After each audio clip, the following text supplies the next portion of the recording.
All right, everyone, welcome back. We're diving deep today, you guessed it, into the tech job market. Buckle up, because we're going to unpack all those recent layoffs, Yeah. hiring freezes, what's going on with AI, the whole shebang. hmm And lucky for us, we've got a fantastic YouTube video to guide us on this journey. It's from Data Protection Gumbo. All right? Got your name right. I like it. And the title is, get this, Don't Panic, Surviving Tech Layoffs with a Strategic Mindset. Ooh, very timely. I know, right? So we're going to break it all down for you. How these trends, the layoffs and all that, how they might impact your career. Right. But more importantly, what can you do to stay ahead of the game? Not just survive, but thrive. Exactly. So let's jump right in. For years, it felt like the tech industry was untouchable, like recession-proof. Right. Yeah. But lately, things are, well, they're a little different, right? Definitely. Yeah. We're seeing a shift. And this video, it throws out this term, white-collar recession. Yeah. So hit us with it. What is that exactly? Well, it means we're seeing job losses and hiring slowdowns, Okay. but they're concentrated in those professional and managerial roles. Ah, the white-collar jobs. Yeah. The ones that, typically require a degree or more specialized training. Makes sense.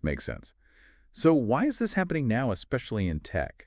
Well, part of it is because, remember, during the Great Resignation, Yeah, everyone's quitting. companies were scrambling to hire. Yeah, huge hiring sprees. They were projecting massive growth and offering crazy perks. Free kombucha, all that. Income tables, yeah. The works. Exactly. But now things have kind of calmed down, stabilized, and companies realize maybe they overhired a bit. Ah, so it's like a market correction. Exactly. But there's another big factor at play here that the video dives into, and that's AI and automation. Right, the robots are coming for our jobs. Well, not quite, but they are changing the landscape. Hiring for roles like IT, QA, even product management, it's dropped by 25% since before the pandemic. That's a big number. That is significant. So you're saying AI is to blame? Well, it's certainly a major factor. Tools like ChatGPT, everyone's talking about it. Yeah, can't escape it. It's making workers way more efficient. The video cites a 56% increase in worker productivity. 56%, that's huge. I know, right? When companies can get more done with fewer people, well, it means fewer job openings, unfortunately. Right. So it sounds like, especially with that 25% drop, competition out there is fierce. Yeah. Especially in fields like cybersecurity. The video even mentioned recruiters are getting 200 applications per role. Yeah, it's a tough market. So where are the opportunities in all of this? What's the good news? Well, the good news is, while some areas of tech are shrinking, Right. others are booming.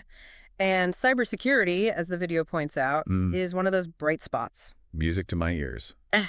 So let's talk cybersecurity then. What's the landscape looking like? Well, first off, InfoSec analyst roles, they're projected to grow by a massive 33% in the coming years. Wow, 33%. And the median salary, over $120,000. Not bad. Not bad at all.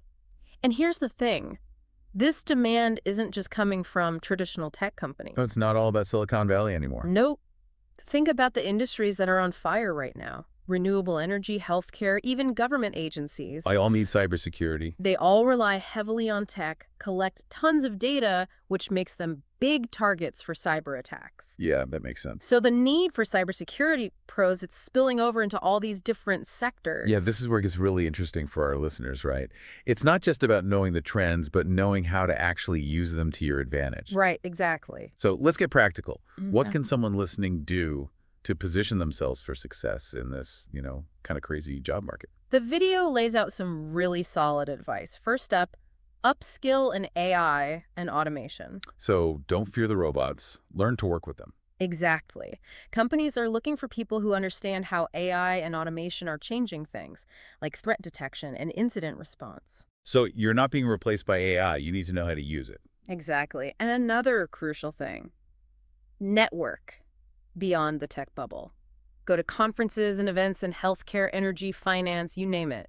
So don't limit yourself to just one sector. Right. You might be surprised at the opportunities you find outside your usual circles. Okay, networking. Got it. But how do you actually break into those fields? Like, if you've got a tech background, how do you make the jump to, say, healthcare or energy? It's all about connecting the dots. Highlight how your cybersecurity experience translates to their specific needs. So if you're targeting healthcare, emphasize your knowledge of HIPAA compliance, protecting patient data. Show them you understand their world. Exactly. And finally, focus on data skills. Data scientists, data analysts, operations, research analysts, they're in high demand everywhere. Data is king. And these roles often intersect with cybersecurity, so your expertise is super valuable. So to sum it all up, the tech job market, yeah, it's a bit chaotic right now, It is. but it's also a time of huge transformation and opportunity. And for our listeners, the key takeaway is be adaptable, stay curious, and never stop learning. Couldn't have said it better myself. And here's a thought for everyone. If you could acquire one new skill in the next year to future-proof your career, what would it be? Ooh, good question. And why? Something to ponder. That's a great point to leave everyone with. Resilience and adaptability, those are key, not just in cybersecurity, but in any career. True. Thanks for joining us for this deep dive into the ever-evolving world of tech jobs. It was fun. Until next time. Yes.